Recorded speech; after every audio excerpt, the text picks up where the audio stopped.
To many fashionable women in the mid-20th century, no hat was worth wearing unless it was made by Otto Lucas. A London-based milliner, Lucas designed chic turbans, berets and cloches, often made from luxe velvets and silks and adorned with flowers or feathers. His designs made it onto the covers of magazines like British Vogue and onto the heads of clients who reportedly included the actresses Greta Garbo and Jean Tierney, as well as the Duchesses of Windsor and Kent.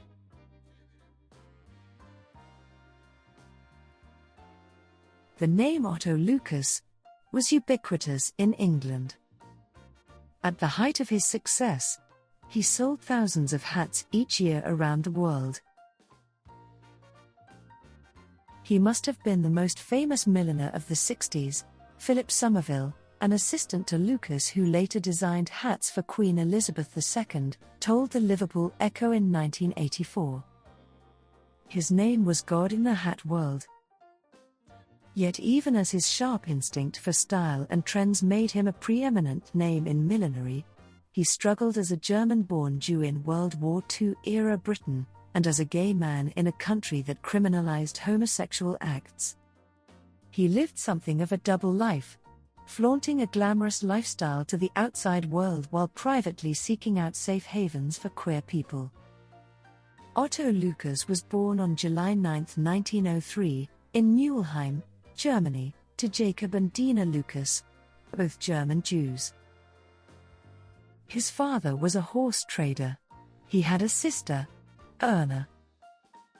Details about Lucas's early life are scarce, but the scholar Anna Nieberg wrote in The Clothes on Our Backs, How Refugees from Nazism Revitalized the British Fashion Trade, that he trained as a milliner in Paris and might have worked in Berlin before moving to London around 1932. 3 years later he was running a successful shop on New Bond Street, known for its high-end boutiques. With the outbreak of World War II, about 70,000 Germans and Austrians, many of them Jews, were classified as enemy aliens under the British government.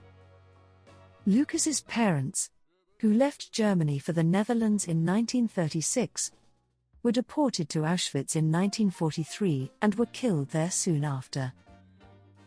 Lucas was interned at a camp on the Isle of Man from June to September 1940. Once the war ended, Lucas's international reputation exploded. He was exporting shipments of hats to Australia by 1946, and he began traveling to showcase them, earning international attention. "I think of all beautiful women when designing hats," Lucas told United Press International in 1948. Any woman in the world could wear them.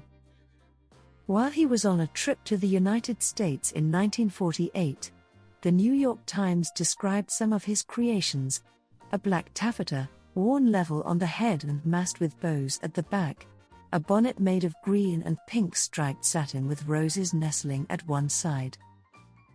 The Los Angeles Times reported that Lucas, Bond Street's Mad Hatter, sold 103 hats in 2 days at Saks Fifth Avenue.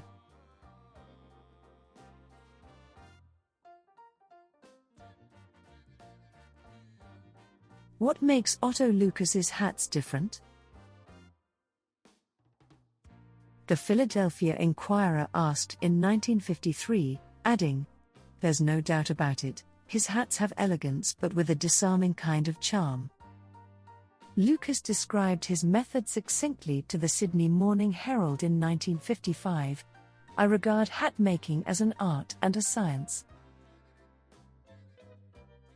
In 1961, Lucas became a naturalized citizen of England, where he supplied hats to high-end department stores like Harrods and Fortnum and Mason, started a fast-selling line of more affordable hats called Otto Lucas Jr., and showed his creations at London Fashion Week.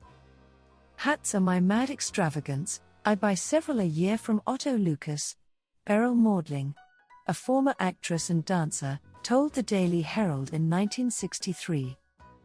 But when you are as small as I am, an important hat is essential, gives you presence. Lucas designed special editions of hats to celebrate Queen Elizabeth II's coronation in 1953, giving them names like Tiara, Dream Princess and Crown Jewels, and he created lines for female athletes during the 1960 Summer Olympics in Rome and the 1964 Summer Games in Tokyo. By the 1950s, he had a staff of more than 100 people, including 3 designers who were usually hired from Paris. Carol Cornish, a graphic designer who made hats for Lucas in 1964 and 1965, said in an interview that he was very smart and not unpleasant, but that he could be particular. There would be arguments if the designer wanted to do something and he didn't, she said. But, Cornish said, working at his business could be exciting, particularly when royalty visited the showroom. We did feel quite privileged that we were working for such a high-powered man, she said. It all translated to enormous financial success. Rolf Anderson, Lucas's partner for about 10 years, told Nieberg in an interview for The Clothes on Our Backs that Lucas wore custom suits, drank lots of champagne and was chauffeured around in a Rolls-Royce.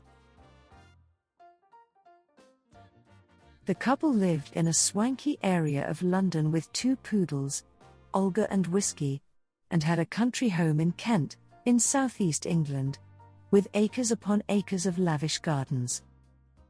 Though homosexual acts were criminalized in Britain until 1967, Cornish said that she and others who worked for Lucas were aware that he was gay.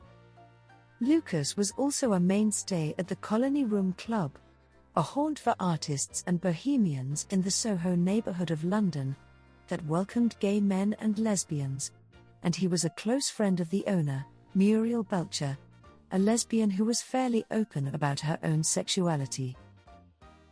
Lucas died in a plane crash in Belgium on October 2, 1971, while en route from London to Salzburg, Austria. All 55 passengers and 8 crew members were killed, according to news reports, after a mechanical failure. Lucas was 68. A posting in a British newspaper announced that Lucas's assets, totaling about £150,000 after taxes, about $2.3 million in today's dollars, were left to Anderson. His business was liquidated in 1972,